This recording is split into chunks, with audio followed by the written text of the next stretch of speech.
The first time me and little sis saw the infection was on a Monday, right after our bus ride home from middle school.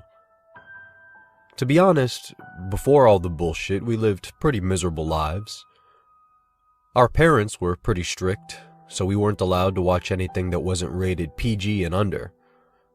My mom, though, bless her creative little heart, often let us watch a few PG-13 flicks every now and then. The coolest of them was a black and white picture about a brain that ate people. But most of the time she stayed firm. Even our music was kept underneath a diligent magnifying glass. There wasn't going to be anything reaching the innocent hills of our brains that exceeded the socially acceptable limits of gore, sex, and profanity. Which might as well have meant nothing at all. I mean, look at sex. Sex was everywhere. Still is, really. It was on cereal boxes, in sports commercials. Come on, you never got excited when those professional volleyball players ran around in their sweaty bikinis advertising sunscreen? In song lyrics, which was always fun to recite. And on roadside billboards that pointed you to the nearest hot dog joint. Come and swallow the longest hot dog you've ever seen. That stuff never fooled anyone, especially us kids. We were all just horny little hounds. You couldn't sneeze without someone throwing a pair of tits in your face somehow. I loved it. So I never felt too sour at her when she tried to censor the world for me and sis. I understood. It's not like she was the mastermind behind it all anyway. Even though she tried pretty hard, I never got the impression that she honestly cared about imposing a limit on what our eyes could or couldn't see. Nah, that was the job of our stepfather, a Catholic tyrant by the name of Brando. Brando was a real piece of work.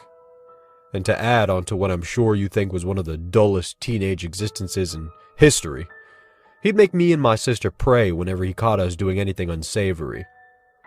Compared to Brando, Mom was just going through the motions. That's right. It wasn't enough that we had limits. The good Lord had to hear us say his name in repentance whenever we'd royally screwed up by watching a movie with an ass crack showing or smuggling a hard rock album into the house. Hail Marys were usually the price to pay, but sometimes we'd have to get on our knees and recite an Our Father or some other lengthy mess that I'm sure even God didn't want to hear anymore. And sometimes he'd bring out the big guns. Sometimes Brando just liked to mess with us and throw out the rosaries. Honestly, there was never any variety in it at all. Out of the thousands of prayers that me and little sis must have muttered, there weren't any more than 4 or 5 different ones, save for special occasions like holidays when good old Brando actually created prayers for us to say. That's right. The frickin' nut job actually made shit up for us to beg for God's forgiveness with. I'm sure that God must have rolled his eyes and waved it all away sooner or later. After a while, it must have gotten so damn repetitive to listen to. I'm sure it was kind of cool at first, though, knowing that so many people around the world came to him for emotional clarity and whatnot, but seriously, nobody's ego, deity or not, was that big. At least that's what I thought. But Brando was a different kind of animal. His ego was the size of a semi-truck, and compared to the size of a human being, that's an awful lot of space for something as conceptual as a self-perception to fill up. Obviously, prayers weren't going to be enough when it came to some crimes against our mortal souls. Kneeling in salt for hours on end, unscrewing doors away from their hinges, yes, even the bathroom doors, and whippings with thin radio cords were the appropriate punishments for things that he classified as being extra naughty. I can't even imagine what kind of gasket he might have blown if he'd either caught any of us jerking off. You know, sometimes I felt like I did that more times than I'd stuffed my face at dinner. Hell, even more than I slept, really. Jerking off was the holy milk and honey of my deprived world. So Brando was an asshole, and unfortunately our dear old mom was eventually transformed into a mini asshole and just went along for the ride. Didn't want to waste too much time arguing with someone who had a damn shrine to our Lord Jesus Christ in the back of their closet. It was still sad, though, to see her steadily shy away from the intellectual wonders that entertainment provided every now and then. I mean, I can't help but give credit to the folks where credit is due. They weren't entirely wrong when it came to the shallow merits of the entertainment industry. I'd seen my fair share of rotten shit on television to understand where they were coming from, in a small kind of way. But she also missed out on the good shit, plain and simple. And as rare as that might as well have been some kind of crime. But me and little sis dealt with it all pretty well. Compared to the infection, all of that stuff will forever be small potatoes, now that I think about it. That Monday afternoon, we said goodbye to our small circles of friends and made our way home from the bus stop. And after settling into our living room, me and little sis were soon glued to the afternoon happenings of only cowboys die in trucks. A cat and mouse kind of flick about a man coming across a boatload of money. He's chased by a madman assassin who comes after him because of it, but I couldn't tell you if he got out all right or not. We never finished it. But what we did see was good. And when I say good, I mean good. I'd never seen anything like it at the time. But looking back on it now, you could probably say that it was a small miracle we were able to watch it at all. You see, our parents were home through the whole thing. We'd neglected to search the house on account of our excitement over popping the movie in. And right when the flick was taking a turn for the better, in walks Brando. Except he wasn't Brando. My sister saw him first, must have spotted him in a reflection on our widescreen set, and she violently shook my arm before she said anything. Jean, look! And when I did, I instantly wished that I hadn't. You ever see something so fucking disturbing, so fucking disgusting, that it made you wish you were asleep? Like what you saw was just the latest in a series of sick jokes that your brain was making up and broadcasting to you in the safety of your dreams? Well, Brando fit that bill to the T. First off, the poor tyrant was naked as a newborn, and his junk just flopped around all over his thighs as it leaked what I guess was an extra reserve of piss on himself. Second, he had the decapitated head of our mom in his grip. He had his stubby chocolate fingers wrapped up in her curly auburn afro, and for some reason our dear old mom's jaw was still moving. Up and down, as if she was trying to say something to us. But the last thing? The thing that made me cover my mouth and stand up all kinds of quick-like? His skin. His crusted, oozing skin. From head to toe, he was covered in all sorts of honey mustard yellow pimples and pus-filled boils, each one of them throbbing and pulsing as if they were just waiting for the right moment to explode. He didn't have any special look on his face as he started to wobble towards us, but little sis did. She looked like one of those old-school cartoon characters who'd just seen a ghost, but damn it if I wasn't proud of her for not doing one thing. She must have remembered from all of those horror movies we snuck late at night on the weekends together. From all of those frightened high school girls who couldn't keep it together in the face of impending doom. My little sis didn't scream. She just tugged on my arm again as she slowly stood up with me. Jean, that's not Brando, is it? He tilted his head at that, at the mention of his name. I don't know if he recognized it somehow or was surprised at her speaking out loud, but the smelly fucker tilted his head as if he was thinking about something real serious, and then he swung his arm back and forth a few times before tossing the chewing head of our dear old mom at the both of us. That's when little sis lost it, and when I made the decision to dash away from the television towards the kitchen. I could hear her trip backwards over my chair and land with a smack on the floor, and Brando laughed at her as he started to drag his feet towards her. I didn't look. I couldn't. The only thing that I could think of was how fast I could find something sharp to lodge into the back of his head with. But our kitchen wasn't organized at all, and then I heard little sis scream and turned around to look back at her for just a split second.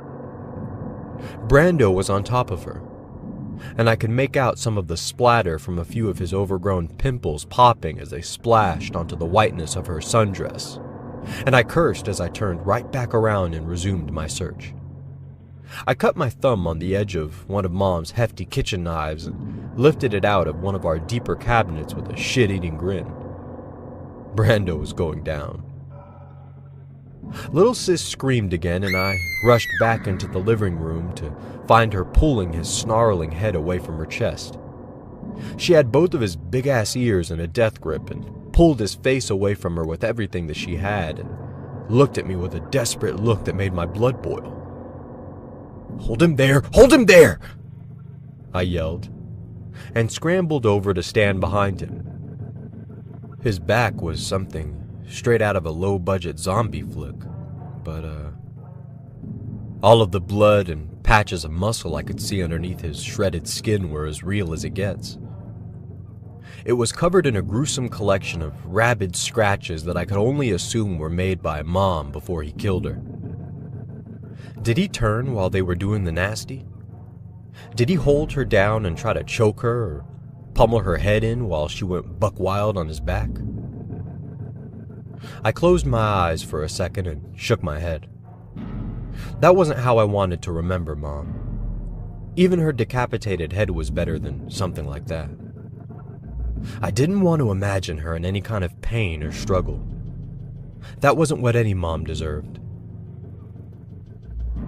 Little sis screamed for me to hurry up, and after a couple of measured breaths, I lifted the knife and sunk it straight down into the top of Brando's head. It was easier to do than I thought. I mentally prepared myself for the possibility of 2 or 3 attempts before the knife actually went through his skull, but it wasn't like that at all. The damn thing sunk straight through as if it fell through water.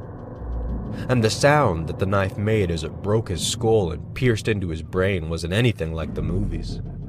It was more like a pop, like when you threw a light bulb as hard as you could onto the ground. Brando spasmed like an epileptic. Little sis shoved him off of her before his full body weight collapsed on her chest, and we both stepped back a ways after I pulled her into my arms. He rolled over onto his ruined back, and all of his limbs started to flex and jerk.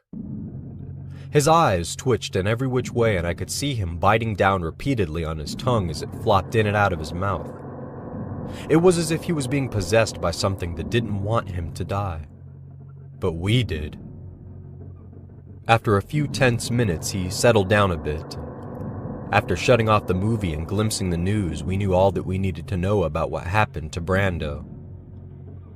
"Mysterious sickness grips the U.S." was the headline of the day, and I had a feeling that it was going to be the headline of the year.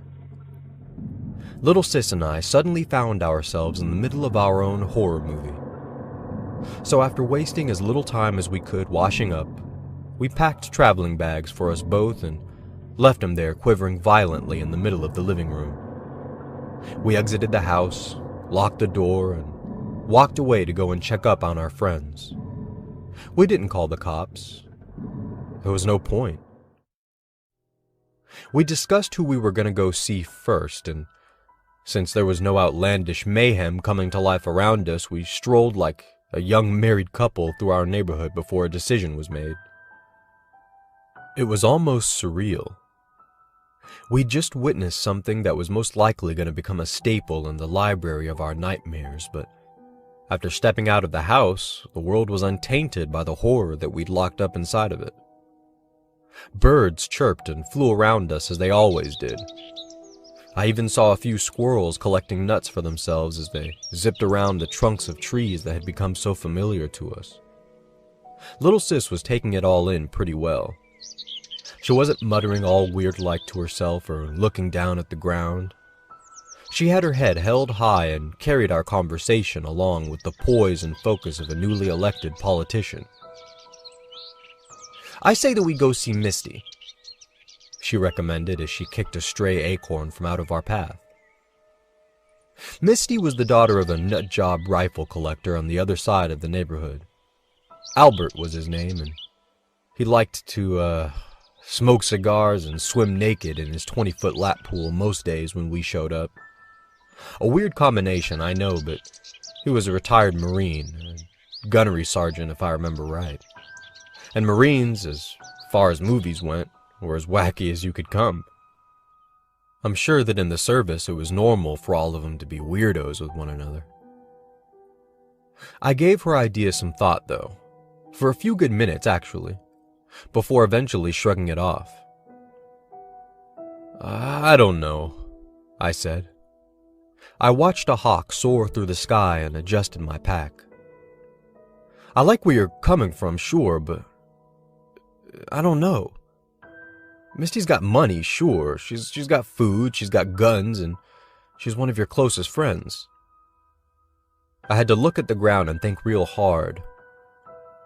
Misty was a friend, a close one, and one who could shoot a gun as well as her dad, by the way, which meant that she was an expert. She had a lavender-colored buzz cut and spoke with a lisp. I always liked Misty, but I always thought that she was too crazy for me to ever consider her girlfriend material. She liked to drink a strange concoction of soda and milk. When I asked her why one day, she just laughed in my face and slapped the back of my neck. Why? She asked, amused at my question. Nobody gives a damn about why we do anything, Jeannie. She had one of those smiles that reminded you of an asylum patient, frozen in some kind of unknowable bliss. I never knew what the hell she was thinking. Okay, hear me out though. Why Valley Mist specifically? I asked. I mean, that's all I ever see stocked up in the back of your fridge. And you drank it with milk? That don't matter too much, she said. I just happen to love me some Valley Mist. She looked up and scrunched her rabbit face for a second, thinking pretty hard, I guess, before turning back to me with her fucked up smile. I think because it's so much clearer than all the other sodas. You can almost look right through it, like water. Isn't that interesting? It's like water, but soda. Yeah, Misty was weird as hell. She'd probably offer the best sort of protection for us, though, if Brando came back and decided to chase us down for whatever reason. But there was a rule that I'd read in a survival book once, about apocalypse scenarios and how best to go about surviving them. Nut jobs only attract other nut jobs. And if Misty was anything, she was sure as shit one grade A nut job. Her and her dad. I looked at little sis and shook my head. Nah, I don't think that Misty's the answer. We need someone a little bit less unpredictable. Someone with a good head on their shoulders. Someone who wouldn't mind laying low for as long as they needed to, you know? She nodded her curly head of brown hair to that. My sis could be the best at seeing reason. No matter how much she loved her friend, she just knew how much of a whack job Misty could be. I mean, come on. Soda and milk? Well, what about some of your friends? She asked. And it didn't take long for me to shake my equally curly head to that idea either. All of my friends were guys, and I didn't exactly get excited at the idea of possibly sharing a roof with them while I had my blooming little sis at my side. What if we got isolated somehow? No, I didn't want to think about that. It all went back to sex. Besides, guys were, most of the time, nothing but pride and anger when pushed in specific ways. I liked the idea of me being the odd gender in a room full of women so much more than the alternative. Little sis understood. All right then, she said, and a dog barked harshly a few times in the distance before it yipped and went quiet. Let's go see Big K. Big K was a special kind of girl. You don't get a name like Big K without being exceptional in one or two kinds of ways. Her real name was Catherine, and Catherine ate so many candy bars and slurped so many soft drinks, while looking like someone who made a living reviewing grocery store samples, that Big was the first thing my sis and her clique of anime-loving friends took to calling her. That, and she was a huge fan of Gundams. You know, those Japanese giant robot suit things that went on for like forever and a half and are still popular. So the name never went away. There's nothing like the combination of an overweight girl and her equally overweight obsession with giant robots, I guess. The K portion of her name came from the fact that she went with her mother to our local Kelters every Friday, like clockwork, to snag another model of a series of Gundams that were revealed in the store every week. They were imported from an online figurine company, San Models, who made a ton of money featuring their models on the lists of major retailers like Walnuts and Kelters, so it was pretty easy to find them. They teased their new batches every week online, so it was easy for Big K to get excited and start anticipating them, like how people used to anticipate episodes of their favorite reality TV shows. Going to see Big K was a smart decision at the time. She had even more food than Misty and her pops, and since she was such an outcast, she didn't have many friends. Not outside of the ones my sis shared with her anyway. Her family wasn't out of control. She didn't even have a dad. It was just her and her mom surviving together in a small house at the top of a hill past Misty's. Her front door was a thin slab of pink-painted wood. It was some kind of miracle that a girl like Big K could fit through it every day, honestly. I remember making a bet with myself that one day her mom was gonna hire someone to widen the entrance, but she never did. We waited for a little under a minute after ringing her doorbell. Then the telltale sounds of her stomping to the front door made us look at each other knowingly before it swung open and Big K's ever-delightful face greeted us in the entryway. "Hey, guys!" she said cheeringly. She had rainbow neon braces and always wore a pink bow to hold up her stringy white blonde hair. Her eyes were really small, and she stuck her head out away from her neck whenever she spoke. It made her look like she was always squinting at you, as if her eyesight was always terrible. I always wondered why she never wore a damn pair of glasses. "I didn't expect to see either of you today! What a treat!" Then her face changed and she didn't look so happy anymore. "Wait, did something happen at your place? Are you guys alright?" Not exactly, big girl." I sighed as little sis smiled warmly at her friend. "You mind if we come inside? We'll tell you all about it in a minute, but we're probably going to be spending a few days with you before making other plans. That sound good?" Duh!" she practically yelled. I rolled my eyes and sis giggled. "You have no idea how bored I get sometimes, guys. All I do is wait around for Ma to come home after I finish my homework, and even then I've seen all of the shows that we've got, even the old ones. You know, the black and white ones, the boring ones." I always knew better than to make the assumption that something was boring just because it was being presented in black and white. But I didn't open my mouth to object. I would have been arguing my case against a hardcore anime fan. And generally that doesn't do you any good when all someone cares about is animated everything. Besides, Big K didn't even have the patience to scroll through cable or surf the web. She was loyal to only a few cartoon streaming sites and OneTube, and after she'd finished watching a rather engrossing animated series or a couple of movies, she'd just sit around and wait for someone else to recommend something new to her. She wasn't the type to go about exploring too much, even with all of the ease and speed of a keyboard and mouse.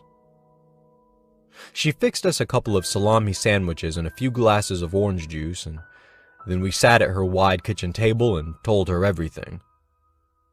She only nodded her head as she listened, and at the end of our story, she didn't seem all that surprised, really. I guess that's to be expected from anyone who spends most of their time watching graphic animated violence in the comfort of their home.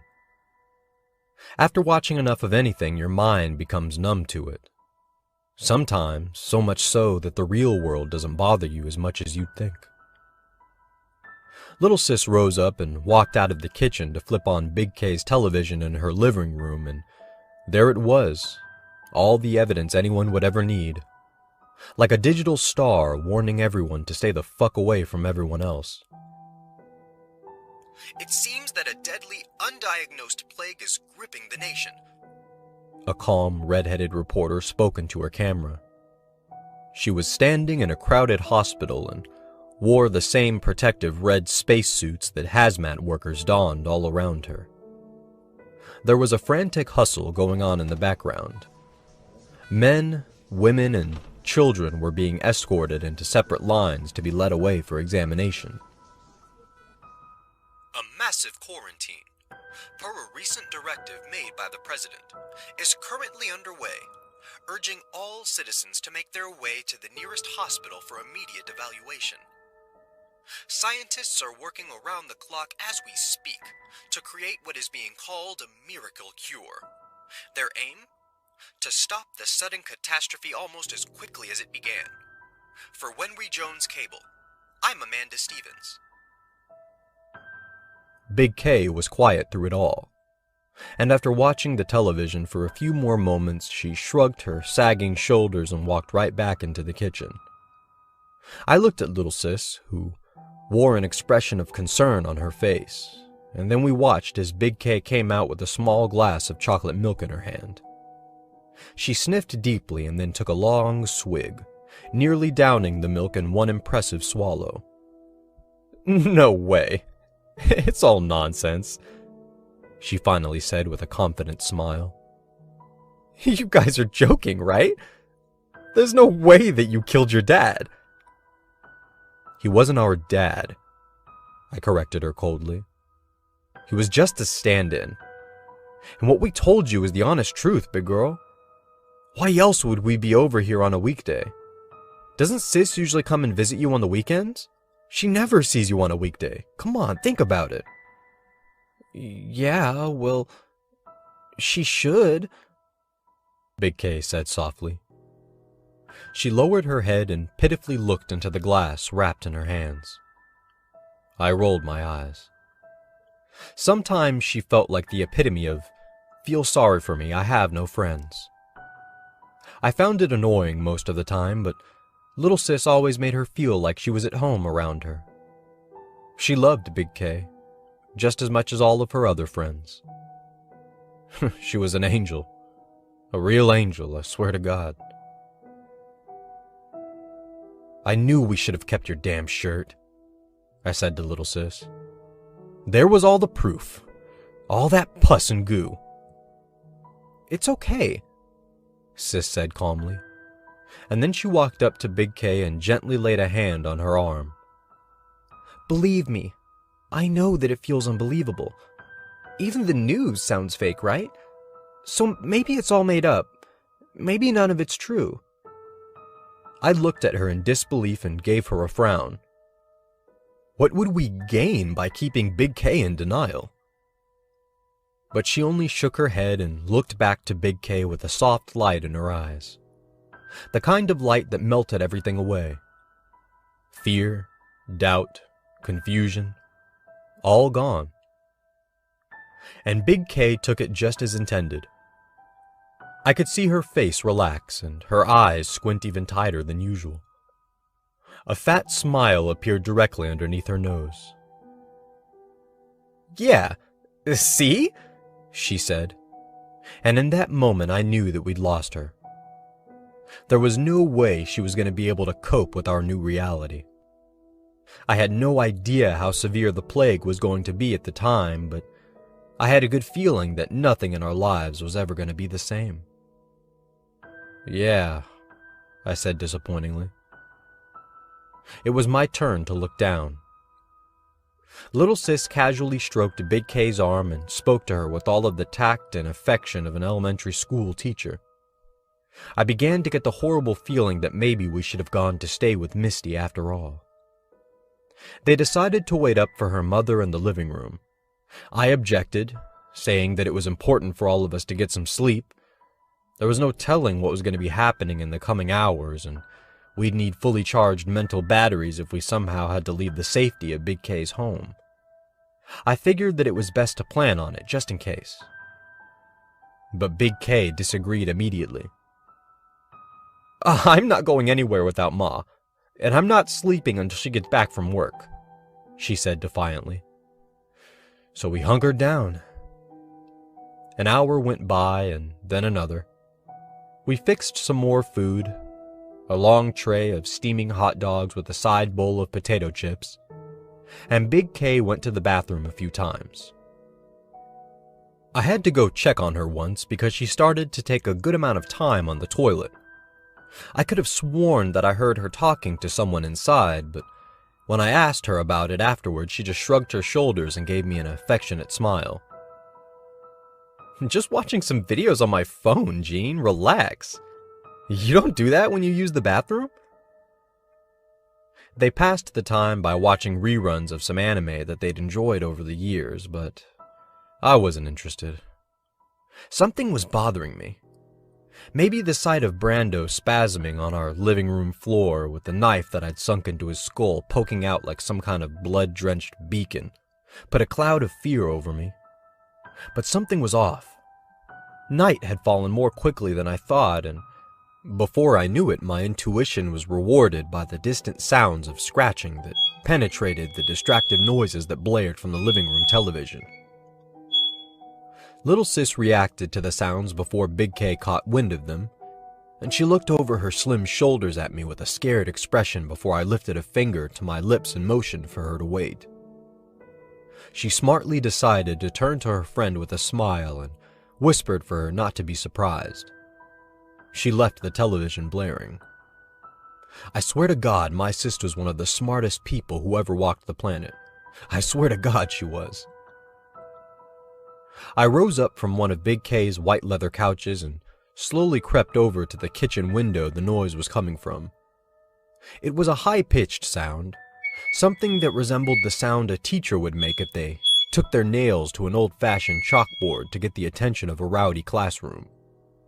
But it had a certain rhythm to it, a slow pulse almost, that wormed its way inside of my head and told me that it was going to build to a thunderous crescendo. And it did. The window was covered by a thin rainbow drape that swayed with the gentle force of my anxious breathing, and I reached up to grasp onto one of its corners before I opened it slightly to get a peek outside. The quivering of a bloody blue eye peeked right back at me, and a sudden feminine chuckle, the kind that you got from someone who just caught you doing something wrong, made me hold my breath. And then the window exploded. Small fragments of glass whizzed by my face and a few random shards lodged into my cheeks as I jumped backwards in surprise and banged the back of my head on Big K's steel refrigerator. Her mom, a mammoth of a woman who always wore a long red wig to hide her stress-related baldness, stood outside of the shattered window with a blood-stained pizza box and a few gunshot wounds in her stomach. She had the wide, manic smile of an unrepentant murderer that pierced into her sagging, pale cheeks, and her outfit, a once impressively tailored turquoise two-piece suit, was torn to shreds. I could see portions of her breasts through the tatters of her gray undershirt and slick jacket. Her excessively long nose looked like it'd just come back from a date with an excited hammer. "Where's Kelsey?" Marion asked with another unsteady chuckle. She tossed the pizza box through the open window and it splattered at my feet. I was a bit dizzy from the impact my head made against the refrigerator, and that, coupled with the fear of facing Big K's mom without any way to protect myself, stupid, I know, kept my mouth shut. It was impossible for me to speak or yell out. I was paralyzed. But I heard a small, frightened screech and a bit of shuffling in the living room during a quick lull in the television show, which told me that Little Sis and Big K had heard everything. I focused my attention on Marion and cursed at my vision to stop it from dancing around. I came home as quickly as I could, she said with another broken laugh, and pointed at the wet pizza box. I know she's hungry. My little fat bitch is always hungry, so I made sure to grab some dinner. She looked at me with a curious expression and tilted her head. The smile never left her face. Are you hungry, Jean? She asked softly, and I quickly shook my head. Wrong answer, little boy. She knew that I hated to be called little boy. It made me think of Brando. Why didn't he talk like her before? He could have insulted me and little sis in almost the exact same way, and I know that he would have gotten a giant kick out of it if he had. I scanned Marion's body and saw a few large, throbbing boils on the back of her arms as she reached up to furiously scratch the back of her neck. Afterwards, she rolled her eyes in relief before extending that same hand out to me. Her long fingernails were dirty with dripping mustard goo. I know you're hungry. I see you staring at me all the time when you think I'm not looking. I shook my head again in denial, and she laughed openly. Her eyes remained fixated on my face, and I slowly reached out to grip a large piece of glass laying at my side.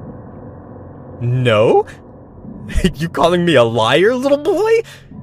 Here, look at my ass again and tell me you don't want a piece of this juicy pie. She slowly turned around and exposed her backside to me, which was bare due to the rear of her pants having been torn away. A thick steel pole was wedged deeply in between her butt cheeks, and I watched, disgusted, as a trickle of blood ran down the metal pole to ultimately plop onto the kitchen floor. I made my move while she had her face to the window, dashing up to stab my knife of glass into the side of her neck. Marion howled and tried to buck me off of her, but I bit down on my teeth and stabbed and stabbed and stabbed some more, making sure that I used up every bit of my strength to send the glass as deeply into the muscles of her neck as possible. Blood went everywhere, but I made sure to squeeze my eyelids down and kept my lips shut tight to prevent any of it from flinging inside of me. After a few frantic shanks, I felt her go limp, and so I let go of the glass before I wrapped my palms around the unprotected pole behind her and shoved it in as deep as I could. The pressure caused her to slam forward into another window, but it didn't shatter. I used a few more precious seconds to make sure that I felt the pole grinding harshly into her pelvis before I let go completely and stepped away from her. She slumped to the ground in a wheezing fit as she clawed away at her neck. It almost looked like she was trying to open the wound I'd created, but it didn't matter. I told myself that she was dead in a few short minutes and turned around to go retrieve Little Sis and Big K to get the fuck out of the house. Marion's howl was ferocious, but I didn't want to risk seeing anyone in the aftermath, normal or otherwise. It was too bad that didn't matter either. They'd already come. Standing in the kitchen with me were two older men with long, gushing scars that painted their faces an intimidating crimson. They were both bald and wore cracked glasses, and it took me a couple of seconds to register that they were twins. They weren't wearing any pants, but had on two bright yellow t-shirts advertising McTwisters, one of the most successful fast food burger chains in the country. But that wasn't the important part.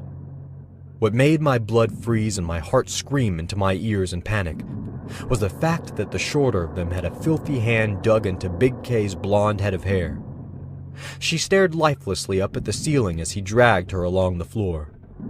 Her throat had been savagely split open with a razor that clung to some spare skin, and created a garnet puddle on the smooth tile floor. Look at him, Frederick! Look at this one! He shouted to his brother while pointing at me. What the other twin was doing made every hair on the back of my neck stand at attention. He had Little Sis pinned over the blazing flames of the stovetop. Her eyes pleaded with me as he steadily lowered her cheek towards the tips of the small fires. I made myself surf through every possible thing that I could do while I stood there, frozen, as I watched her face inch closer and closer to the heat. But nothing helped.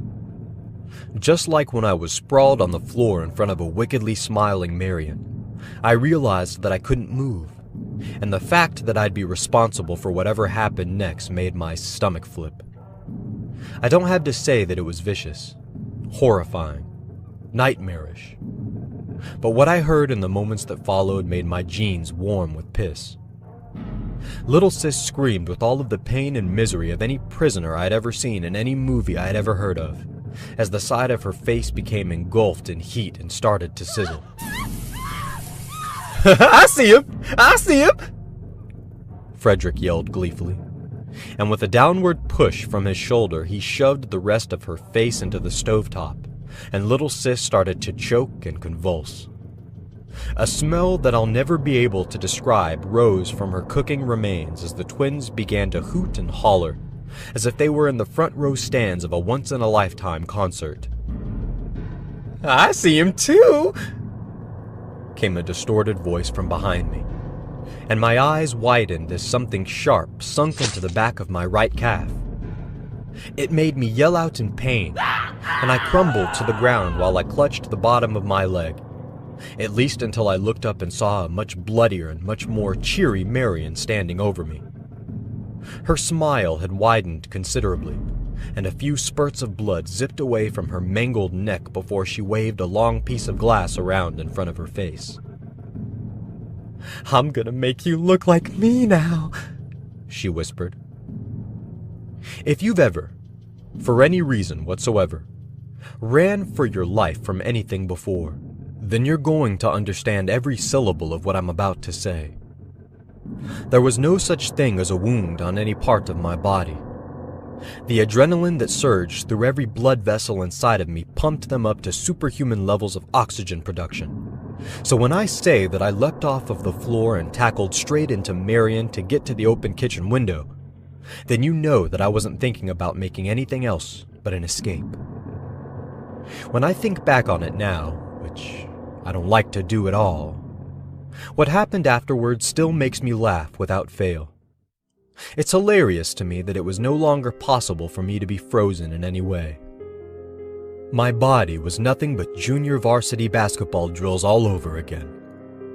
The balls of my feet sunk into the floor of the kitchen to help me vault myself through one of the closed windows to explode outside onto the grass.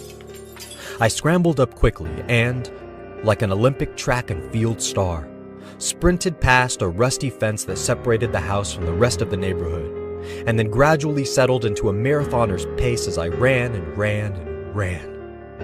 I ran as far and as fast as I could to try and escape from the fresh memories of what had just happened, and as far and as fast as I could from the broken cackling that followed me so closely for the rest of the night, even after I knew that it had long faded away.